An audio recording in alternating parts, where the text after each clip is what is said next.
Inabot tayo ng madaling araw mga pre, kakakayod, araw nga pala ng Martes ngayon, kaya ganun mga pre, kayod tayo ng kayod kasi nga day off ng ating misis. Alas 2 na madaling araw, dito pa rin tayo sa biyahe mga pre, tingnan nyo. Welcome dito kay Alimar TV.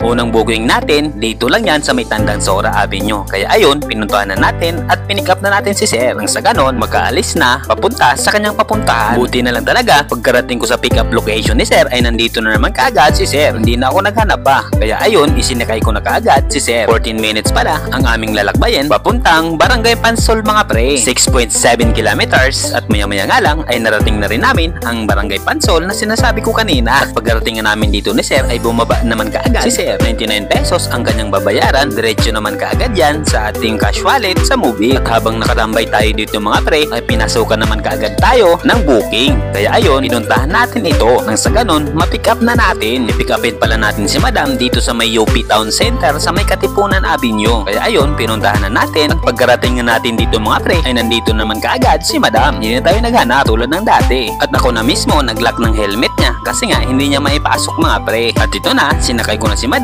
18 minutes nga pala ang aming lalakbayin, 6 kilometers papuntang Marikina to mga pre. May tinatanong si Madam kung vlogger daw ba ako. Sabi ko naman, nagpa-practice lang ako Madam, baka sakali lang ako dito. At maya maya nga lang ay nakarating na kami sa kanyang drop off location. Bumaba naman kaagad si Madam at ang babayaran niya dito mga pre ay 64 pesos. Diretso naman kaagad yan sa cash wallet natin sa Movie. At dahil naka-auto accept tayo mga pre, may pumasok naman kaagad yan kahit hindi pa natin na-drop kanina si Madam. Kaya ayun, pinuntahan na natin. Dito lang din yan malapit sa pinaghahatiran natin kay Madam. At pagdating natin dito mga pre, dito naman kaagad yung CS natin. Kaya hindi tayo nahirapan maghanap sa kanya. Buti na lang talaga. 46 minutes ang aming lalakbayin, 13.1 kilometers ito mga pre. Papunta ito si Sir sa may Cainta Rizal. Kaya ayun, binakba ko na papunta sa kanyang drop off location. Share ko lang sa inyo mga pre, puro cashless ang booking natin ngayon. Wala tayong cash pero okay lang yan. Meron pa naman tayo na itago kahit papano. At maya maya nga lang ay narating na rin namin ang drop off location ni Sir. Bumaba naman kaagad si Sir at kinuha ko na yung helmet na gamit-gamit niya. At ang babayaran pala ni Sir dito ay 177 pesos. Diretso na yan sa ating cash wallet mga pre. At dito walang booking. Alam nyo naman mga pre, pag dito sa Rizal mahina talaga booking dito. At tumambay muna tayo dito mga pre saglit. Pero dumidilim na yung panahon. Sana makakuha tayo papunta NCR. Nang sa ganon makaalis tayo dito sa Rizal. Buti na lang talaga may pumasok na booking papuntang Ortigas Avenue mga pre. Tamang tama to na makaalis tayo dito sa Rizal. Kaya ayun, pinuntahan na natin si Madam. 19 minutes ang aming lalakbayin at 6.4 kilometers mga pre. At ito na, umalis na kami ni Madam. Madalin mo talaga, ginabi na ako dito sa Rizal mga pre. At may sinabi sa akin si Madam dito mga pre, kung may barya daw ba ako ng 500, sabi ko naman wala. Kaya ginawa ko, dumaan kami ng tindahan nang sa ganon mabaryahan yung pera niyang 500. O diba? Tapos ang problema. At dito na mga pre, nakarating na kami sa drop off location ni Madam. Maraming salamat sa iyo Madam sa ulitin.